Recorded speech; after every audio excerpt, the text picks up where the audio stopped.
elderly abuse, and finally we'll be talking to some people about researching your own family history, which has a great interest for many people. So I know you're going to enjoy the show, so we hope you'll stay tuned. Joining me this first segment is Janet Kidd, who is with the Multiple Sclerosis Society here in Middle Tennessee. Good morning. And welcome, Janet. You're the Chapter Services Coordinator. That's right. And I know you all are busy this weekend because there's a special event taking place. Just as we're talking this morning, they're getting ready to go on a bike tour, right? As we speak, Maydeen, probably over 100 cyclists are heading out of Middle Tennessee from Old Nolensville Road out to Old Hickory Lake. About a 50-mile ride out today. They'll return tomorrow, all the while raising money to help the fight against multiple sclerosis. Multiple sclerosis. We at Channel 5 talk a lot about muscular dystrophy, so I can imagine it's easy to say. And sometimes, I think it's interesting, Janet, many times all these diseases, and they all have to have fundraisers, unfortunately, to raise money for research and services for patients. And sometimes they seem to run together until we have somebody we know who is stricken with one of these diseases, and all of a sudden it becomes very personal. Recently, a young lady here in our station came to me. She's in the sales department, and she had just learned that her sister-in-law has MS. She lives out of town, and she wanted to say, where can I get information? Well, good morning. This is meteorologist Nelson Robinson in the Channel 5 Weather Center. A severe thunderstorm warning remains in effect until 6:30 this morning for persons in Giles, northern Lawrence, Lewis, and southern Murray counties, as a cluster of severe thunderstorms over Lewis County continues to move into southern Murray County, and these storms are moving toward the south at around 15 to 20 miles per hour. Strong gusty winds, large hail, frequent dangerous lightning, and some very heavy rains associated with these thunderstorms. Once again, a severe thunderstorm warning in effect until 6:30 this morning for persons in Giles, northern Lawrence, Lewis, and southern Murray County. Stay tuned to TV5. We'll keep you advised. So we are there to provide literature. We're there to answer questions, to refer people to the medical community. They may need a medical referral.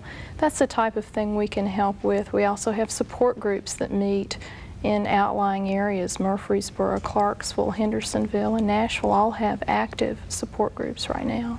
how many patients would you say that you all serve in the Middle Tennessee area with your chapter? I mean, are there families, I guess we should say? How many people do we know in our area that have multiple sclerosis? Currently, we are serving probably 800 to 900 people in the greater Nashville area.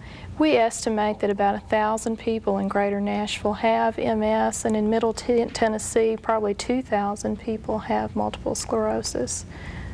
So it's more common than you might think. I'm sure it is, and we don't realize it until someone close to us is diagnosed with it.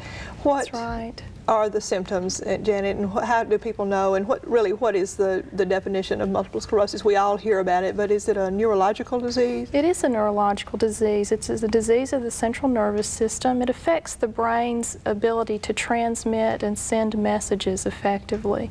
For some people, all that means is that they may be extremely fatigued sometimes. For other people with multiple sclerosis, they may have tremors, they may have balance problems, coordination problems. The symptoms are widely varied. They come and go. Some people have symptoms for a while and then go through periods of remission for months, weeks, even years.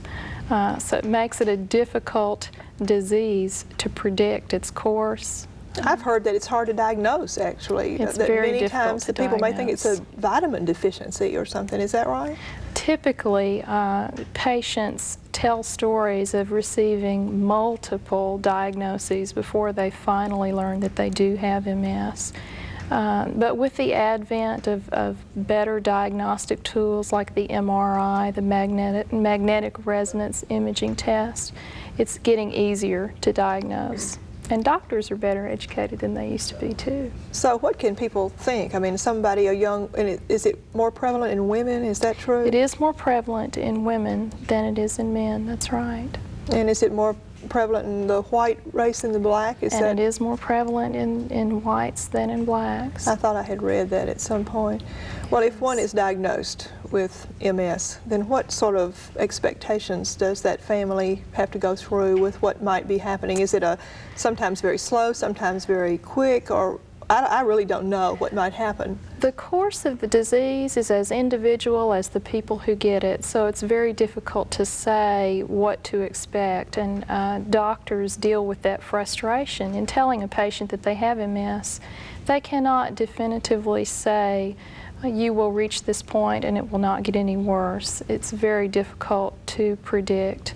Typically what doctors say is that the first 5 years of the disease are a predictor in how the disease will go. So they watch the patient very carefully for the first few years. Is it a genetic thing? Is there an inherited tendency? What is the source of this disease? Do we know that? We do not know. That's another frustration about MS. We don't know the cause of multiple sclerosis, and there is no cure currently for multiple sclerosis. Events like the MS150 Bike Tour are geared to raise funds to help in ongoing research. The National Multiple Sclerosis Society is very aggressive in research as to the cause of MS and hopefully a cure. How many people in the country and nationally, for example, are there several million people with it? They estimate that 250,000 to 500,000 people in the United States have multiple sclerosis. So it's not as widespread as some things, and yet when it is there, there's that unknown thing. Right. So the bike tour, is this the 4th year? Is that what I've read? This is the 4th year of our bike tour. Yes. So it's a 2-day event, and how do they raise money? What's the way that they raise money with this? The cyclists raise a minimum of $150 in pledges, and it truly is a bike tour, not a race. Today they'll be riding out scenic roads, not real hefty, hard ride for the bikers. And it just raises awareness in the community that multiple sclerosis is out there, and we need more money to help crack. With research and so on. That's right. Is there a special amount of research going on here in Middle Tennessee, like at Vanderbilt or any of our schools here? Or? There is some research going on at Vanderbilt currently. It's all over the nation. MS is a disease that is aggressively being researched right now, and so that makes us hopeful. Is it the genetic research that's making a difference with that? I mean, the gene that they're breaking down, like I know with muscular dystrophy that we work with here at Channel 5 a great deal, they're getting very, very close to discovering the pieces of the gene that cause, or they think that cause certain types of muscular dystrophy, and I wonder if that's true with MS. There are ongoing studies in several areas of MS. We could spend a whole show. And I'm sure, and I certainly am not capable of talking about it either, Janet. We have a phone number because there may be viewers whose family or they know a friend who has MS and they'd like information, and you all can send them packages. Is that right? That's right. We'd be glad to provide literature to anybody who's listening. We've got that number on the screen. If you know somebody, then 353-0948 That's right. is that number, and you all send information to them then. That's right. Well, Janet, I hope that we have some viewers who are taking part in the bike race or bike ride tour this morning and tomorrow, and if they're not this year, maybe they will another year. That's right. Thank you for coming, and we hope that you will take advantage of this information that's available. Stay tuned, and after a break, we'll be back with more guests.